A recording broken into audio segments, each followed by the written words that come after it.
Hello everyone. 4th August is a special day for us. We are trauma surgeons and this day is celebrated as Bone and Joint Day. It is 11 years that we've been celebrating this day, and the theme for this year is Each One Save One. This is with regard to how to save people when you find someone who has met with road traffic accident. So on this theme, today we'll have an interactive session. As we are trauma surgeons, we three might have operated 10,000 surgeries. We have seen good, bad cases. We have seen people coming with crushed limbs, open injuries, pelvic injuries, and we have rushed to hospital, operated all the emergencies overnight also. But sometimes you see people coming late to the hospital. So what do you think? Yeah, I think a very valid question. As surgeons, we generally have most of the time we start our treatment as soon as patient comes to the hospital. But the time he has met with an accident to the hospital he has reached, that is called as a golden hour. I think that is where we are lacking. Somebody has met with an accident. I see lot of people crowding around that accident. A few things what people should do, that is what I feel is, first, as soon as they see that there's an accident, they should call the ambulance. That is the first thing they have to do. The second thing is that they should not go make a mob around that person who has met with an accident. Third, I think they should see whether the patient is conscious or not. If he is conscious, most of the time people, it's a myth or whatever it is, they try to give him water, try to cover him up, they do all sorts of things what are generally not to be done. So I think because the patient might feel thirsty after the accident because of the anxiety or the fear and all, people make him drink water. I think the first thing is they should stop that. Third, if they find that the limb is broken or they can't move, I think they should immobilize them in either with a stake or a cardboard, whatever is possible for them. Meantime, I think the first thing what you have done, calling an ambulance, by the time you do all these things, the ambulance comes and picks you up and goes to the nearest hospital. Nice, sir. What do you think, sir? What do you think about it? Your opinion? So generally, I myself see more in the operation theatre. But what exactly more important, as sir has told, is about the golden hour the patient goes through, and if anything he can do better for the patient is mainly that golden hour. Why that golden hour is important is, the golden hour is the basis is the circulation of the body or the death of a clinical body happens first, then actual death, brain death happens later. So in that golden hour, the basis of resuscitation or basic life support is more important than anything else in a trauma patient. And that is where country like India, the awareness is lacking, and if we have to execute it also, the infrastructure or logistics is a problem. Why it is important is, once a patient has lost that golden hour, even if he comes later to that hospital, there is nothing much we can do about it. It is non-modifiable risk factor for that patient. Once he comes to the hospital, it is always about the damage control for that patient, for this accident he has suffered. This damage control or the optimization of that patient is all dependent on that first 1 to 3 hours, how the patient has been managed at the site of accident. Okay, well said, sir. Sir, I just want to ask, we might have seen a lot of patients. So is there any difference? The patient comes to the hospital, that patient, and when you are priorly informed that this patient is going to come to the hospital, is there any difference between those two patients regarding the treatment or saving time? What do you feel?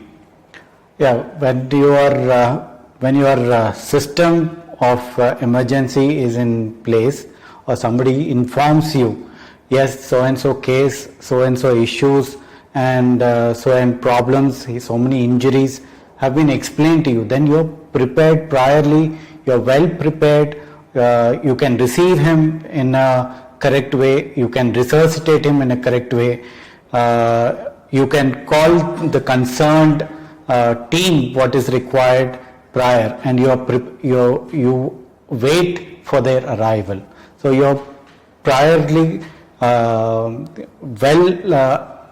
tuned for the case to come in. So I think that is where you're not going to fumble. You're already prepared, so you can do the best in a very short time.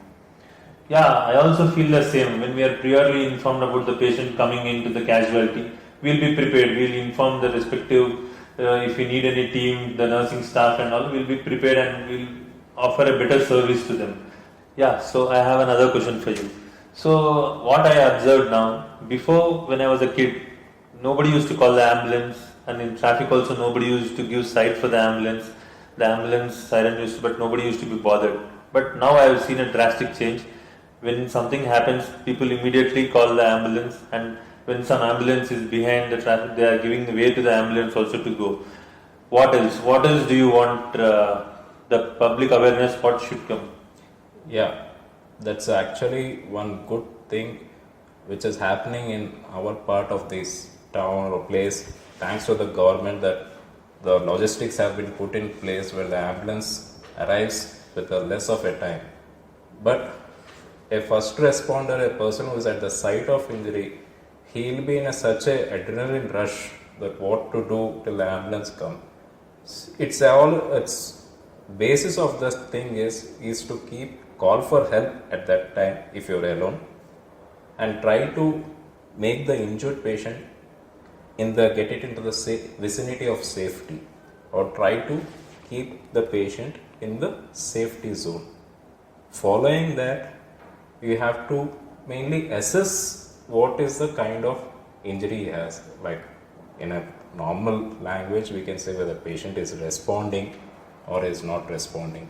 Is he conscious or unconscious? Okay. If it is not conscious, what else you can do? If he is not conscious, then you have to check whether he is breathing or not breathing. Third, is there any bleeding which is happening which is not noticeable from outside?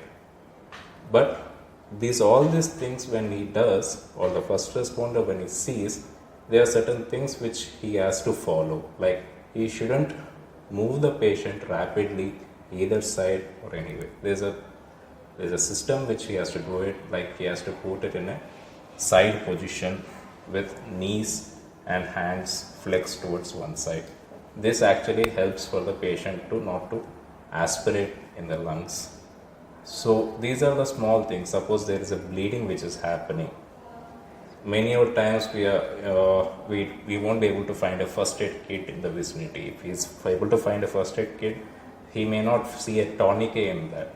So how to use a tourniquet? It's a simple tool of a belt which he has. He can use it like a tourniquet. Suppose if he doesn't have a belt, he can use his own shirt, tie it with a stick and use it like a tourniquet, which can immediately control the bleeding.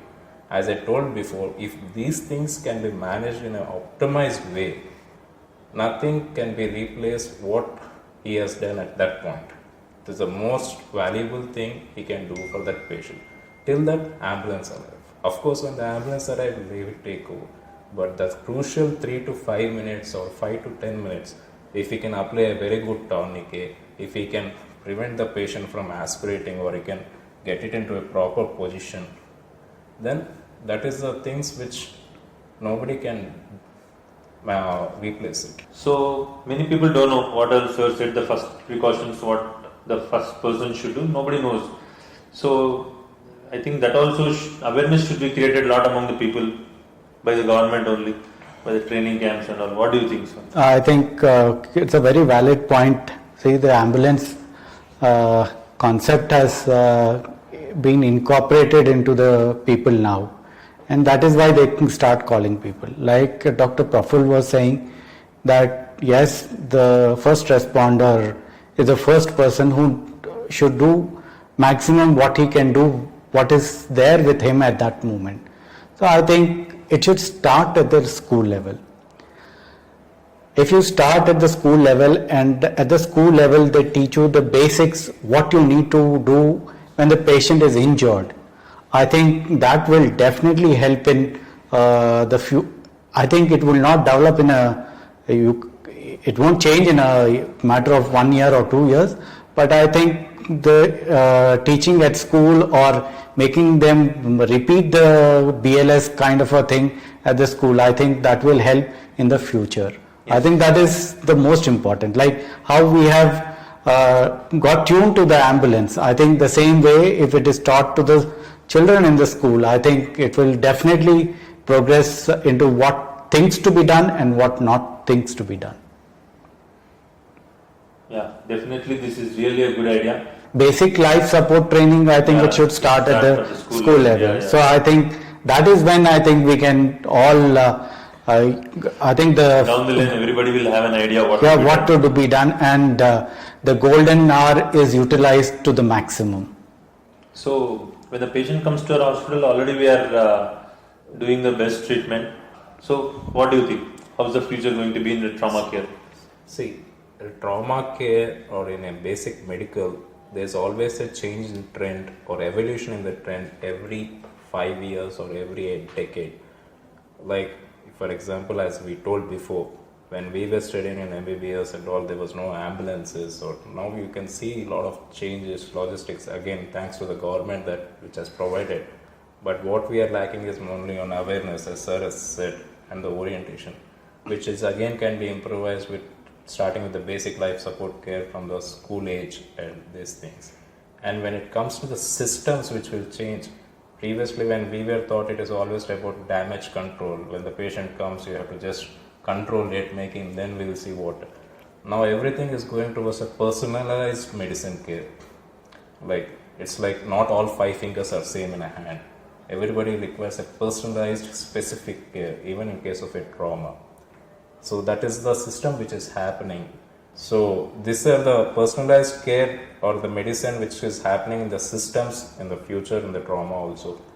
Now when we come to the future of logistics happening place in for the trauma patients, like when we see that in the Western population that they give a priority for the airlifts happening to decrease the time or for the patient to arrive in the hospital or optimize that golden hour in a better way. Maybe we'll see that trend in the future as well. And maybe we will also see that life-saving surgeries may be happening at the site of the injury also. Who knows? Like a mobile vans which are happening anywhere right now, mobile courts or mobile stations. Maybe there will be mobile life-saving surgeries which are happening, which actually the ambulance goes to that place of injury and does any kind of a life-saving surgery which is required. All these things to optimize that golden hour. This is a good session we had. What is your closing thoughts on this? I feel awareness is the most important point, and our points, as we have discussed, should create some awareness. I hope they create awareness about what accidents are and what needs to be done. I feel the golden hour is the most important point, and if people realize what it is, and they also if they learn the basics of basic life support, the whole theme of each one save one is going to be appropriate, and everyone can save life. Thank you.